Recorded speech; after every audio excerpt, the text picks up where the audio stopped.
Is this thing on? Checking in with you live. It is Orange and Blue today, 3:30 p.m. Mountain Time, Monday through Friday, right here on all of our streaming platforms. Cecil Lammey flying solo today, and I promise to do less complaining. Well, I mean, kind of. I'll do less complaining than I normally do when I'm flying solo. I'm like, wow, all I do is complain for 30 minutes, but not today. I'm in a fairly good mood, and I hope you are as well. Hope you had a safe and happy St. Patty's Day weekend. We are here to talk about the Denver Broncos and what the Broncos are going to do in the second wave of free agency and why there is one name that has Broncos country split. But before we jump into today's topics, make sure to do all those YouTube things like, comment, share, subscribe, hit the notification bell so that you never miss a vid. And thanks for helping us grow the channel here on YouTube. I am Cecil Lammey, and I love talking about football, and I love the draft season, and that's where we're at. We're in pro day season, the pre-draft season. And my Mile High Monday article, available at denversports.com and available every Monday, I wrote about Adam Thielen.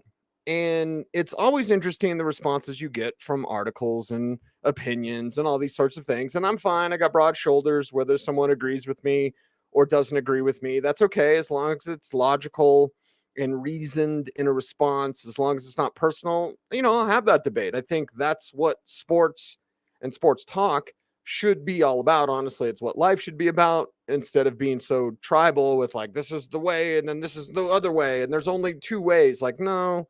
If you've got a reasoned and rational opinion, let's talk about it. Hot takes are stupid, but reasoned and rational opinions are always welcome. Well, a reasoned and rational opinion that I had, or at least I thought it was reasoned and rational, was the fact that the Broncos missed out on Adam Thielen. Now, they did reach out to Adam Thielen. We know this. That is something that the free agent Minnesota State Mankato receiver, who's been in the league 10 years.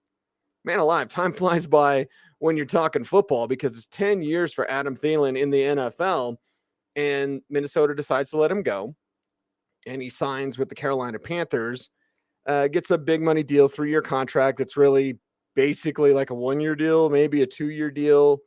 Not a huge deal, in my opinion, not anything extravagant or over the top. But what was interesting is that the responses to my article, and again, it's available at denversports.com, is the Broncos missed the boat by not pursuing this free agent wide receiver, or not securing him, and that was Adam Thielen. Now, of course, George Paton knows Adam Thielen well from his time in Minnesota.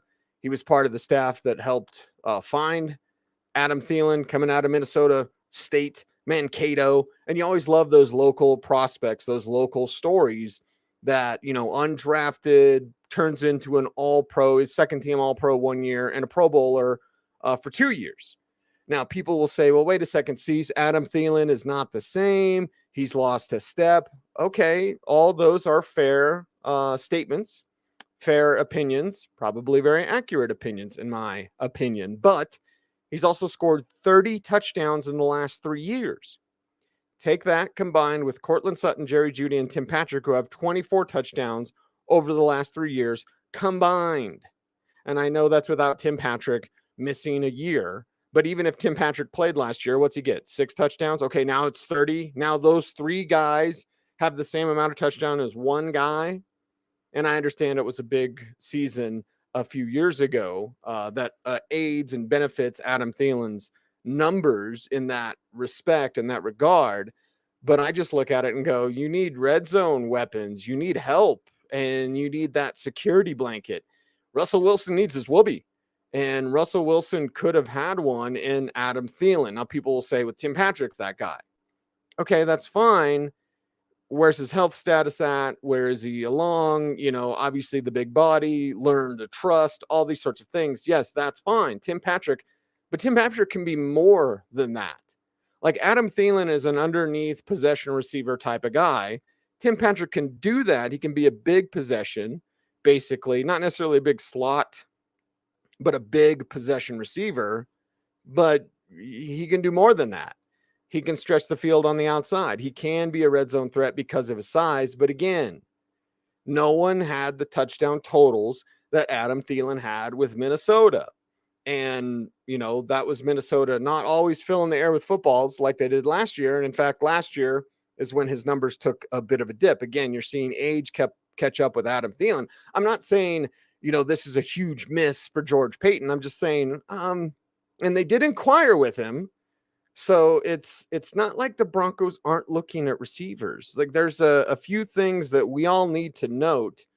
One, fans need to note, but I think analysts need to note as well.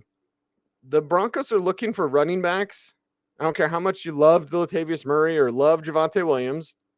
They're looking for running backs still, even with Samaje Perine. And they are looking for wide receivers. With whatever you want to happen in whatever capacity with anybody else getting traded, which could happen during the draft, that could be something that they look to do as deals get done at deadlines. And maybe in the draft, somebody misses on a player that they wanted, and they say, let's send a 4th rounder to the Broncos so we can get Courtland Sutton or whatever. Okay, I know the asking price for Jerry Jeudy is one thing. Jerry Jeudy with his cryptic tweets, I don't even think it's cryptic. It's just kind of, okay, more motivation. Keep proving it on the field, Jerry, and I'll have less of an issue with your social media presence. Again, I think a guy needs to be concentrated on the field, not necessarily Twitter, but I'll get to Jerry Jeudy in a moment. But we all need to realize, hey, you can love Tim Patrick all day. Tim Patrick could be their best receiver. They're still looking for receivers. You can love Jerry Jeudy and think that they just need to give him a chance and they need to make him the backside X and they need to make him the primary read. Sure, they're still looking for wide receivers. Courtland Sutton, who I just don't think will ever be the same again. I mean, it's been too long. He hurt his knee in 2019. It's 2023. Okay? It's been a minute. It's been a while. And I just don't think he'll ever be the same again. So now that we can say that about Courtland Sutton, kind of what might have been with Sutton, I look at the situation and go, okay, they're looking for wide receivers. It makes sense. It may not be what y'all want. It may not be what y'all think they should do, because I still get tons of comments. And the comments today on my Adam Thielen article or section on Mile High Monday, one, I can tell when y'all don't read the article. Read the damn article. Because you'll bring up a bunch of points that I already answered in the article. Just go and read, please. Help me out. Click on my article, make my bosses happy, and read the damn article. I can always tell when people don't read the article. I've never learned how to read. I think that's Wayne's World. But anyway, the 50-50 split, 50-50 spits, 50-50 split between people that said, yes, I think they missed out on Adam Thielen, and people saying, what are you talking about? They need offensive line, defensive line help. Yeah, you're not wrong. You're not lying. You're not making stuff up. And God, I wish I could cuss, but either way, you're not making it up. They do need more offensive line help. They do need more defensive line help. And they're still looking at wide receivers. And they did check in with Adam Thielen, but the price got a little bit too much. He's going to be, pretty heavily targeted with Carolina. You would imagine now DJ Moore, of course, part of that trade, where Carolina going to get that number 1 pick's probably going to be CJ Stroud. I know there's varying reports and opinions out there. It's fine. Remember, we're almost to April. We're almost to April. Remember what April is. April is the month of liars. Okay?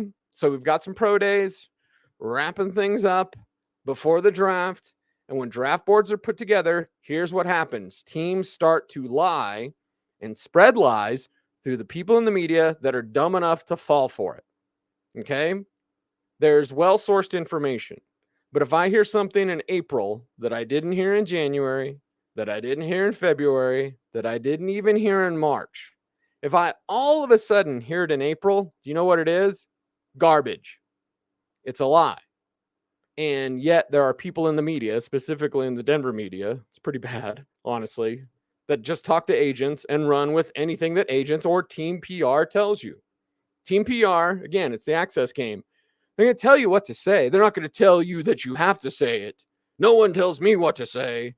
Yeah, but they might suggest something to you. Well, the suggestions that we get in April that are out of nowhere are usually garbage. So remember that. April is the month of lies. Be careful what you listen to and where you hear it from. So as we build up to this thing, we see that they're looking for running backs. And everyone can love everyone else. Like, take your heart out of it. Okay? Take your heart out of it, because the NFL doesn't care about these players. Not as much as you and I do.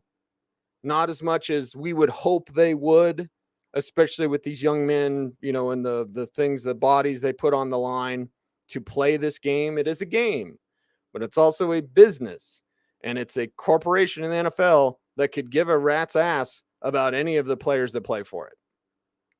Any of them. Now, the quarterback get treated differently, whatever, but your standard player, it's cold-blooded. You could love Javonte Williams. That's fine. I love him too. I don't think he'll ever be the same again. Is Javonte Williams the next Courtland Sutton? Yeah, maybe. I don't want it to be that way. I hate that. I hate that I even said that. I hate that that would be a suggestion. But we've seen it with Courtland Sutton, and I love Court. I call him the steal of the draft. Almost any time I see Courtland, I call him, what's up, steal of the draft? I'm not saying that now because he's not the same after the knee. Javonte Williams had a more severe knee injury, and he's a running back that relies on yards after contact. You better have your knees and shoulders intact when you're a power back. So is Javonte Williams going to be the next Courtland Sutton? Unfortunately, he may be, where he was great and he was showing greatness and he was flashing greatness, and then an injury robs him of his future. It is a cold-blooded business, and I hate that. I love this game. I've given my life to this game. This is my life. It's my career. It's my job. It's everything.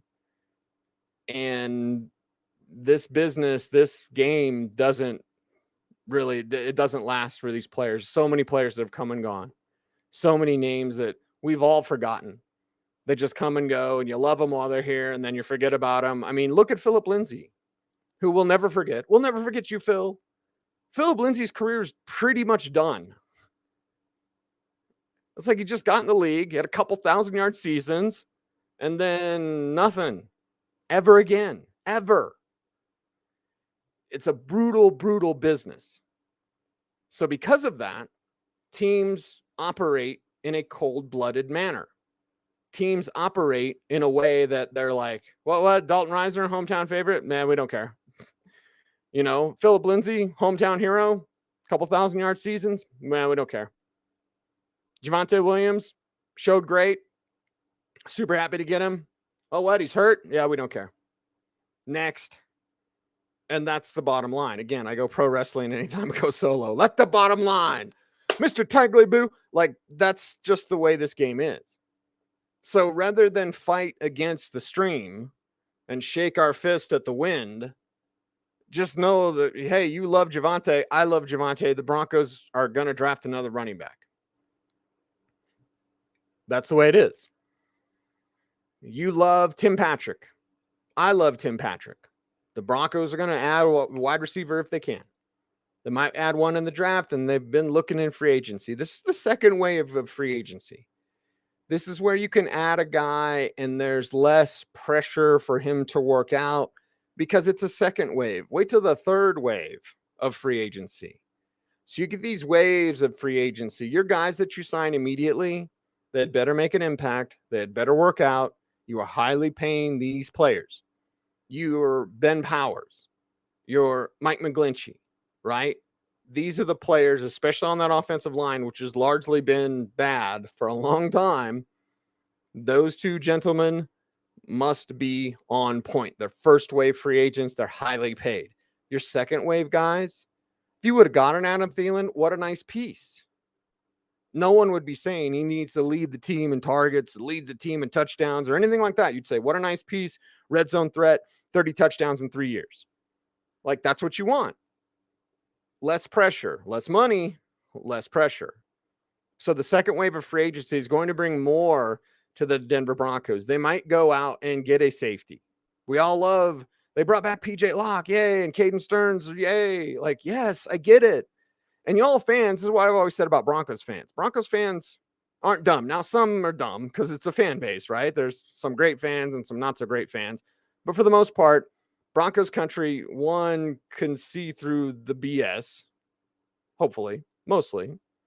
And two, when I hear from fans that are talking about Caden Stearns, this isn't some blind fan who's just like, and then Caden Stearns, next man up. No, you've seen it. You guys know Caden Stearns can play in this league. Caden Stearns can make impact plays in this league. Can he stay healthy? I don't know. Does that production continue? You know, do we see more than the glimpses, right? It's like Baron Browning. Or when people used to talk to me about Malik Reed, and I always said, Malik Reed is not Shaq Barrett. And people would get mad and they'd shake their fist at me and be like, what do you mean Malik Reed he's a sleeper? Like, no, Malik Reed's like a nice rotational guy. Shaq Barrett was always that dude who was just like waiting to explode. Shaq Barrett was a different player. He was a different type, a different level than your Malik Reeds. I've said the same thing about Baron Browning this offseason. Randy Gregory's awesome when he's healthy and he's never healthy. Okay. That's just God's honest truth. Baron Browning is the key almost for the entire Broncos defense. Because if Baron Browning can take that next step, now all of a sudden you've got the rotational guys and you've got Baron Browning and then Randy Gregory when he's healthy for 10 games. You've got a really nice pass rush. If Baron Browning is just Malik Reed, and we don't yet know, there was a point when I'd seen enough of Malik Reed, nice guy, right? They're all the greatest guys ever, or whatever I have to say. Malik Reed, nice guy, but there was a ceiling. There was like, okay, that's what he's going to be. That's it. That's it. Baron Browning, we don't know. We don't know if he's up against that ceiling or if he's going to break out and he's going to explode onto the scene. Now, I loved him in the draft, top 50 prospect, super excited, talked about him at the Senior Bowl. I think it was on Denver Broncos TV, and I talked about him at the Senior Bowl. During the Senior Bowl, I was like, they need to draft Baron Browning and Jonathan Cooper, and they got both of them. So obviously, I love the kid's upside and skill set and all these sorts of things, but we don't yet know, can he take that next step? We haven't seen the evidence that we need to see to feel confident in saying that Baron Browning will take that next step. Can he? Sure. Does he have potential? Of course he does. He's had the potential since they drafted him. Thank God they didn't ruin him by making him inside linebacker. He's a pass rusher. Ladies and gentlemen, that's what he does best. But Baron Browning has yet to prove that we can say for sure he's that dude. Right now, he's a nice rotational guy. But can he be more than that? 8 sacks, like... I'm sorry. I have exactly 0 sacks in the NFL. I always love when people come to the defense and they're like, well, you couldn't do that. Well, of course I couldn't do it. I'm 5'10" and a $180, 180 to 185. So there you go. Like, yeah, I'm not getting any sacks in the NFL. Even in my heyday, I was not getting any sacks in the NFL. I know that. But 8 sacks? Shania Twain, baby. That don't impress me much. Hey, got 8 sacks, everybody. Woo! Get to double digits and then we'll talk. So Baron Browning, 10 sacks is your floor. Can you make it there? And then what else can you do? Are you a 10 sack guy? Are you a 12 sack guy? Are you a 15 sack guy? Are you 17 sacks? Are you 20? I don't want to get crazy. But that's what we don't know yet about Baron Browning.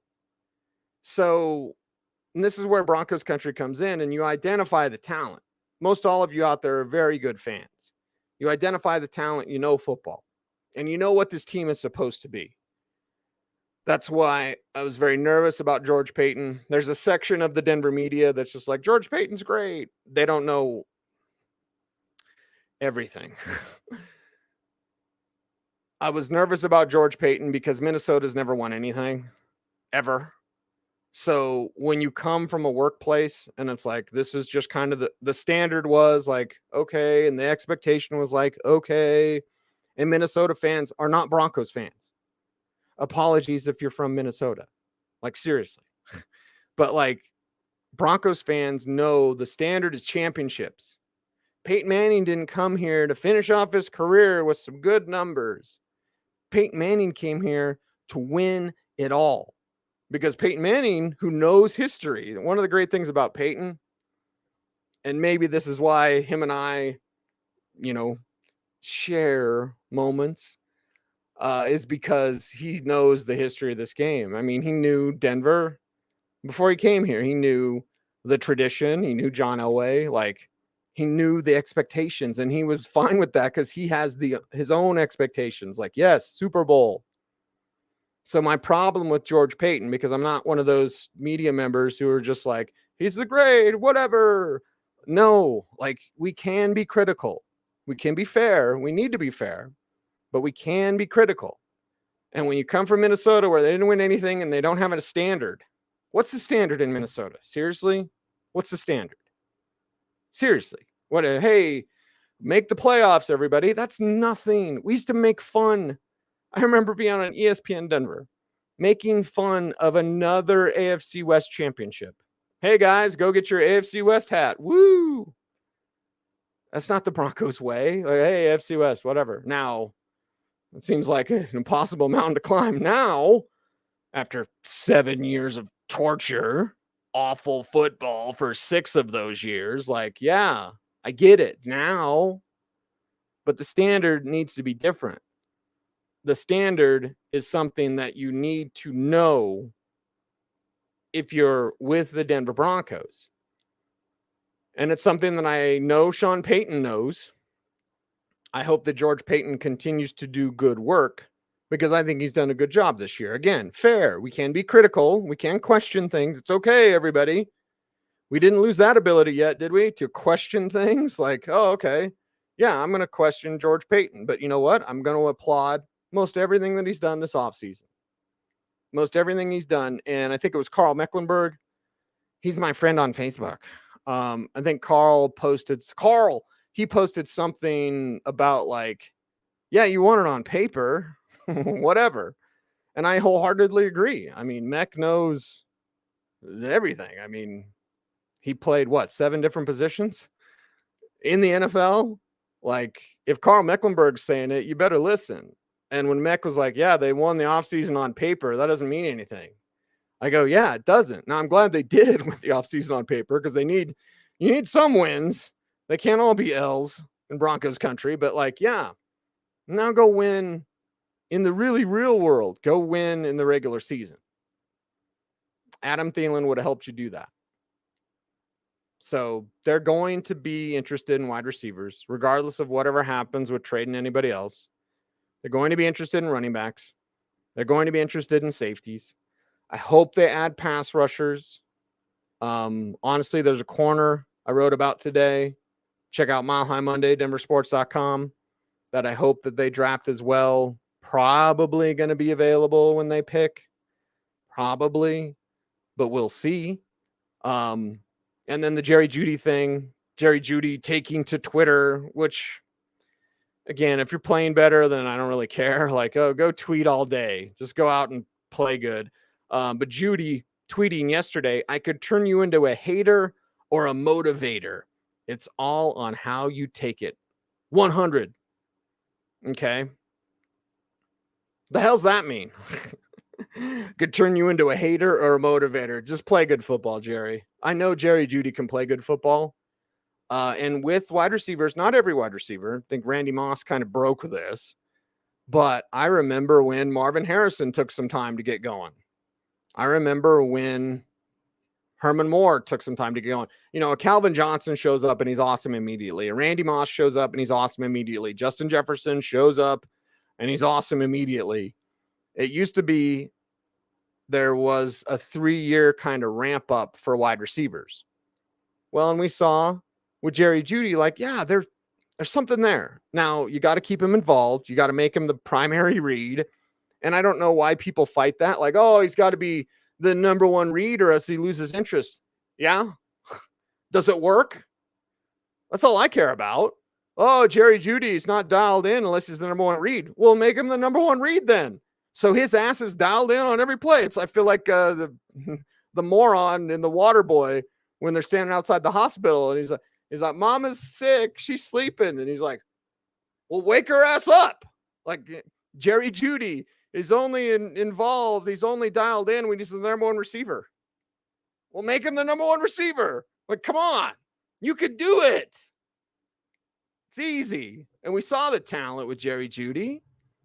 I could easily make the argument because we don't know yet where Tim Patrick is in his recovery and what's he really going to look like. Love Tim Patrick, love his heart, love his fire. He's got that dog mentality. Love Tim Patrick. I could easily say from a natural physical standpoint, and physical is not everything in the NFL, as we've often seen, and Scott McLuhan told me years ago, the physical stuff's easy to see. From a physical standpoint, Jerry Jeudy is the best receiver the Broncos have. From a physical standpoint. Now, he's not as large as Tim Patrick or strong as Tim Patrick. He's a great route runner. And you get him involved, and he can do good things for you. He can be a dominant player in this league. You got to use him the right way. So why are we shaking our fist in the air when the Broncos don't use him the right way? Because of him? Is that him? Is that a Jeudy problem? Or is that a Nathaniel Hackett problem? Or name anybody that's run this off, and Pat Shurmur, incompletions, like whatever. So whose fault is that? Seriously, whose fault is that? Is that on Jeudy? Now, I'm all for personal responsibility. Like, yes, part of it is on him. And yes, it would be nice if he would stay dialed in when he wasn't the primary read. But if it works, again, light and sweet, baby. That's my mantra in life. Like, that's what works with Jerry Jeudy. Anything works with Tim Patrick because Tim Patrick is just wired in a different way. So, hey, Tim, you're the third read. He'd be like, I'm open anyway. Tim Patrick is just that way. Jerry, hey, Jerry, the ball's coming to you. Be ready. He's going to be open. He's going to be ready. He's going to be productive if you use him the right way. And there's nothing wrong with that. So, hater or motivator, I don't know. What do you mean, Jerry? What does it mean? I don't care what it means. I care that you play good football. I don't care if you have to be the primary read in order to be dialed in. I just care that you produce. It's a production-based business.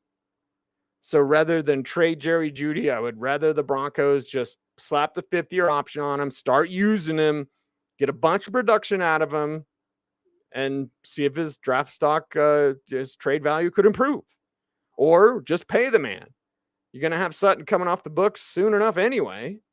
Tim Patrick will be coming off the books soon enough anyway. Like, again, things change quickly in the NFL. Football, as much as I love it, Jeff Legwold told me this. He was talking about the media specifically, so I'm going to paraphrase Leggy a little bit because we were talking about the media. And he goes, this business doesn't love us as much as we love it. Because I love, like, for example, I love radio. I grew up on radio, grew up Paul Harvey, love radio. I love the medium of radio. I'm a digital host now and an analyst and a writer and all that. Yes. I love all that too. But I love radio. And Tim Patrick loves football. He loves the NFL. The NFL may not love him as much. And that's why, you love the NFL. I love the NFL. It's not a game of love. It's a game of business. And in business, there's not much love for these players. So, it's going to be here today, gone tomorrow. Remember Tim Patrick? We're all going to be member berries, right? Remember Eric Decker? Remember? That's what it's going to be. So if you're the Broncos, what's best? Production in a production-based business. Get the best out of Jerry Jeudy. Jerry, whatever with Twitter. If Jerry Jeudy's playing well, then tweet, whatever. I don't care. Twitter's not a big deal. But damn it, produce and get the best out of him. We'll see. We'll leave it at that. Hopefully I didn't complain too much today. I promised you I wouldn't. But either way, 30 minutes goes fast. Goes really fast when you got a lot to say. I am Cecil Lammey. Again, thank you very much for watching Orange and Blue today. Before you're out of here, make sure to like this video. Like, comment, share, subscribe, hit the notification bell so that you never miss a vid. And thank you very much for helping us grow our YouTube channel. Until next time, be safe, be kind, know that you are appreciated. Stay tuned. And as always, please stay frosty.